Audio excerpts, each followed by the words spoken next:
Hello दोस्तों, नमस्कार। आज मैं सुनाने जा रही हूँ गंगा माता की जन्म की कहानी।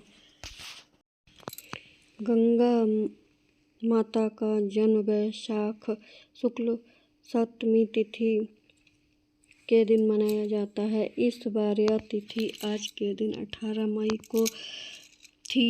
पुराणों में देवी गंगा का जन्म कई कथाओं में मिलता है। साथ में ही इनके गंगा का स्वर्ग से पृथ्वी पर आने का रहस्य भी बताया गया है। यही नहीं बल्कि गंगा के मनुष्य के रूप में प्रेम की भी अत्यंत रोचक कहानी भी होती है, बल्कि प्रेम का संचार भी करती हैं।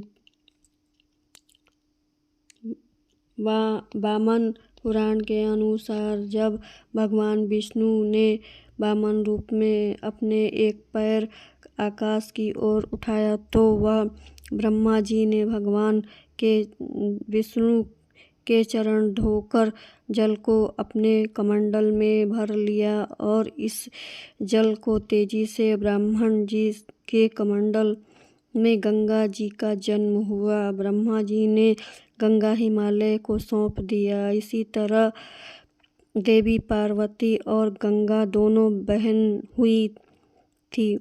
इसी में एक कथा है कि वामन के पैर के चोट से आकाश में छेद हो गया था और 3 धारा फूट पड़ी थी। एक धारा पृथ्वी पर, एक धारा स्वर्ग में, एक पाताल में चली गई और गंगा तिप्रंगा कहलाई थी। यही थी शिव पुराण में ऐसे ही कथा मिलता है कि गंगा देवी भी पार्वती की तरह भगवान शिव को पति के रूप में पाना चाहती थी। देवी पार्वती नहीं चाहती थी कि गंगा उनकी सौतन बने। फिर भी गंगा ने भगवान शिव को घोर तपस्या की। इसी तपस्या से प्रसन्न होकर भगवान शिव ने उन्हें अपने साथ रखने का वरदान दे दिया। इसी वरदान के कारण जब गंगा पृथ्वी पर अपने पूरे वेग के साथ उतरी तो जल प्रलय से धरती को बचाने के लिए भगवान शिव ने उन्हें अपनी जटाओं में लपेट लिया है। इस तरह से गंगा भगवान शिव का साथ मिल जाता है। कथाओं में भी इसी तरह से कुछ बातें भी मिलती हैं। यह गंगा को भगवान शिव की दूसरी पत्नी बताया जाता है। पार्वती गंगा को परेशान करती हैं, जिसके शिकायत गंगा भगवान शिव से कहती हैं। पार्वती को कोप से संग गंगा की रक्षा के लिए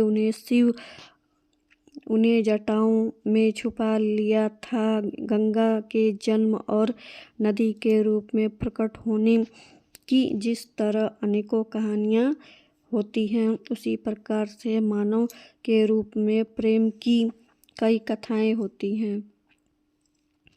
ब्रह्मा जी के श्राप से गंगा नदी के रूप में धरती पर आई और दूसरे और महाभिष को हस्तिनापुर के राजा शैतुनपुर रूप में जन्म लेना पड़ा। इस बार शिकार खेलते हुए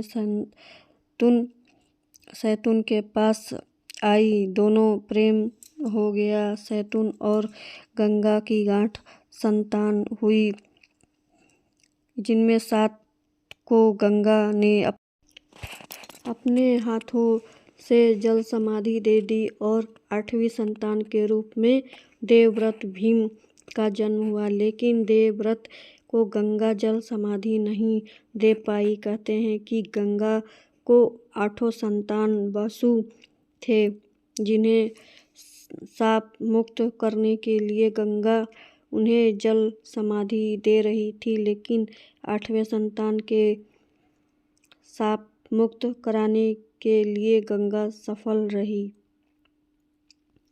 दोस्तों, ये कहानी कैसी लगी आपको? प्लीज़ लाइक शेयर जरूर करिएगा। धन्यवाद।